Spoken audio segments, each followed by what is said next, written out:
Il était appelé Taureau, mais son vrai nom était Léandre. Nul ne savait d'où venait ce surnom, sinon qu'il évoquait la force silencieuse d'un enfant au regard profond. Il n'avait pas connu son père, et sa mère mourut alors qu'il avait tout juste 2 ans lors d'un accouchement difficile, un souffle de vie éteint trop tôt. Léandre fut recueilli par la sœur de sa mère, une femme austère, mère de 6 enfants.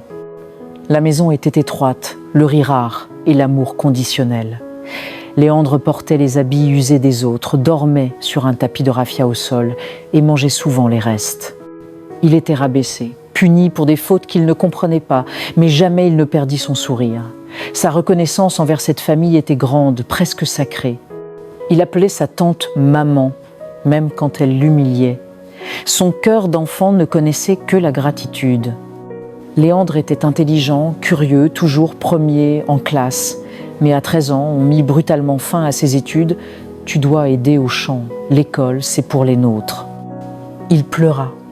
Pas pour lui, mais pour le livre qu'il ne finirait pas, pour les rêves qu'on déchirait. Sur les 6 enfants de la maison, 4 furent envoyés à l'université en France. On leur offrit un avenir, un passeport, des valises pleines. L'aîné, hélas, refusa d'y aller. Paresseux, gâté, il dévora les économies de ses parents en futilité. Seul Jospin, le plus doux, avait un cœur pour Léandre. Il le consolait, le couvrait parfois en cachette d'un morceau de pain. Il lui dit un jour « Tu seras un grand homme, Léandre, et personne ne te reconnaîtra. » Cette phrase était une prophétie. Jospin tomba malade, gravement. Aucune médecine locale ne fonctionnait. Il mourut un matin pluvieux dans les bras de Léandre.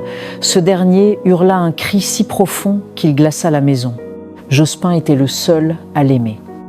La mort de Jospin transforma la tante. Elle devint plus dure, plus froide. Pour elle, Léandre était une bouche de trop. Le père adoptif ne changea pas, autoritaire, sec, à peine humain. Il dictait et tous exécutaient. Léandre n'était qu'un domestique dans cette maison. Les enfants partis en France réussirent. L'un devint ingénieur aéronautique, l'autre médecin. Ils bâtirent des manoirs, envoyaient des photos de tables remplies de mets. Pas un mot pour Léandre. On le rappelait à l'ordre. « Va au champ, c'est là ta place. » Un jour, Léandre prit la décision de partir pour la ville. « Tu finiras mendiant », lui cria sa tante. Il n'avait rien que ses pieds et sa foi. Il travailla comme manœuvre sur des chantiers, mangea du pain sec pendant des semaines, dormit sous des kiosques, mais il tenait bon. Il avait de sa mère biologique 4 autres frères.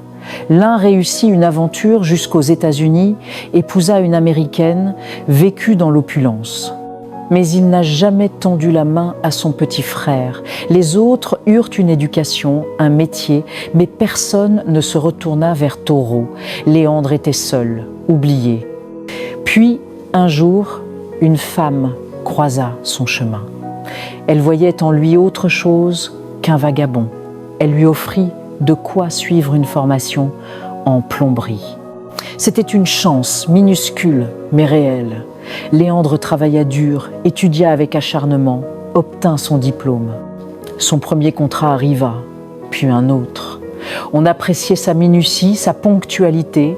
Il monta sa propre petite entreprise. Il épousa une femme merveilleuse, simple, qui croyait en lui. Ils eurent des enfants, un foyer paisible, loin des cris et des humiliations. Ceux qui l'avaient rabaissé vieillir devinrent aimés, mais lui, Léandre, pardonna. Il ne leur reprocha rien.